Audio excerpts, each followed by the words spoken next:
morning live stream. It's almost 8 o'clock in the a.m. Wherever you are, hopefully you're having a great day. In today's video, I don't know where we're going to go, but I want to talk about some interesting information I found out about Allied Universal. If you don't know already, I'm working on the third edition of my book, The Private Patrol Operator. Second edition is available on Amazon.com. That book will still help you pass the Private Patrol Operator exam.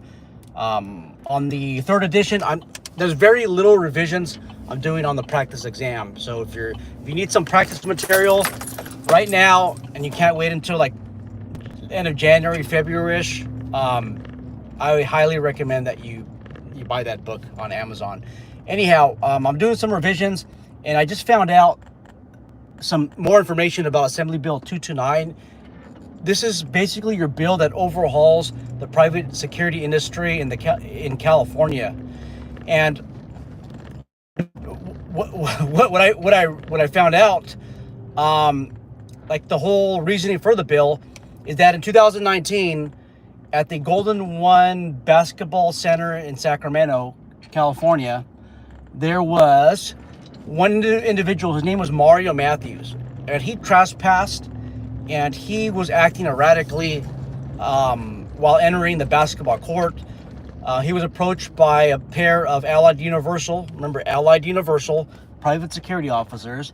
A struggle ensued. You got a third security officer from Allied Universal that helps.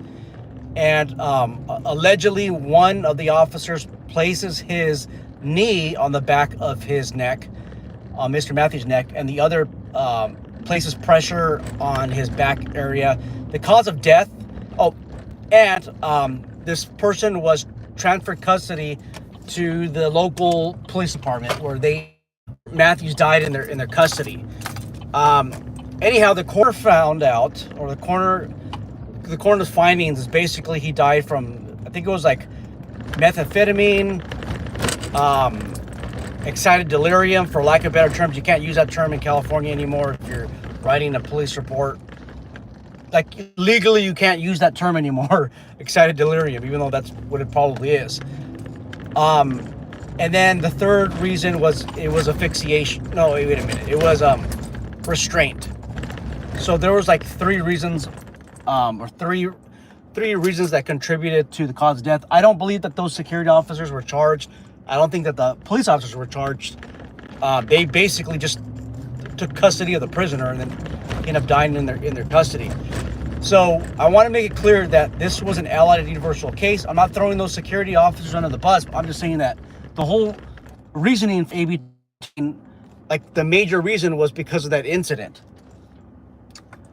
And mind you, the authors of AB 229 reference George Floyd, who died. I mean, it's almost debatable. No, it's not debatable, but he used too much drugs, and because of the restraint techniques that were used, he passed away. Right now, what AB 229 did is it banned the use of carotid by explaining what you should not do. So basically, the Powers to Arrest manual is the guard card or the guard manual in California. That book basically says that you should not apply pressure to anybody's neck or their throat. That's what it says. You should not. Nowhere in the manual, unless I didn't read it completely, which I thought I did. I thought I did a thorough search. Nowhere in the manual does it mention the words carotid or chokehold, because a carotid is basically your chokehold. Nowhere does it say in the manual. So they explain what you should not do. Now, mind you, the words "you should," it's not a legal mandate, and the BSIS knows that. But the way that they write it into the manual almost seems like it's against the law if you use a carotid restraint.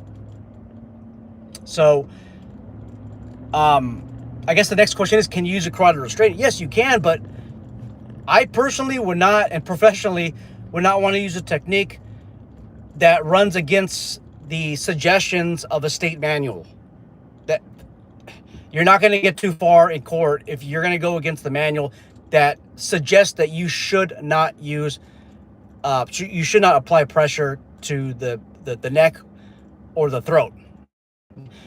Even though I believe that a carotid or your chokehold, right, is a very effective strategy. And this is the craziest thing also is in all of the state laws in California that were enumerated because of the whole George Floyd incident, there's no backstory that explains that a carotid technique was used and somebody passed away from it.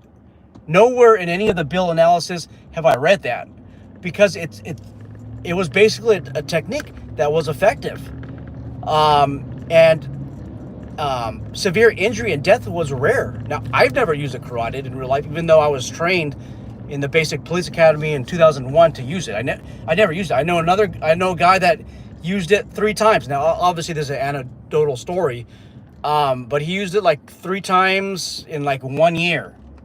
And it worked for him. It prevented enforcement or corrections from using, I guess, more draconian methods of putting somebody under control. So the craziest part of the story is that AB 229 gets passed. I think in 2022 it becomes law, where you should not use a carotid restraint. Essentially, that's what they're trying to explain. But then Assembly Bill 1244 gets passed in 2023, and this was a bill that directly affected Allied Universal. It enables them to compete less by eliminating a lot of the criteria for getting licensed as a private patrol operator qualified manager. And basically, if you want to run a security company in California, you need to have a qualified manager certificate. In my opinion, like 90% of subscriber base, my following will not be able to apply because they're not going to be eligible. They don't have that 1 year of management or administrative experience under a current or licensed PPO. They excluded those who are basically enlisted unless you describe your management or administrative experience. They excluded correctional officers. They excluded law enforcement officers. Even if you had a chief management position, you're the sheriff of county, that doesn't even count. So we get AB 229 that was created because of Allied Universal, and then all of a sudden with AB 1244 pushed by proxy by Allied Universal. And what do you mean by that, Sean? Well, basically, you have an organization that allegedly represents the industry in California, and I would argue that they don't. They absolutely don't. And I said that publicly during a meeting with the BSIS committee. And oh my goodness, I lost my train of thought here. Oh, we're talking about Cal Saga, right? So on Cal Saga, you have kind of like you have a board of directors, and who sits on the board? Allied Universal and Securitas. And the membership fees, basically, you have to pay, it's like flat fee plus a certain amount of money, like per officer that you have. I don't know if it's California or in general, the security company, the order of security officers. The numbers that I came up with is basically, it's a minimum of $2 million. And then I think it's like 41 or 42% of those fees are able to go to lobbying efforts. So basically, Allied Universal uses Cal Saga as a vehicle of delivery for pushing forward laws that they see that's an advantage to them. So that's all I got, guys and gals. Take care, and we'll talk later.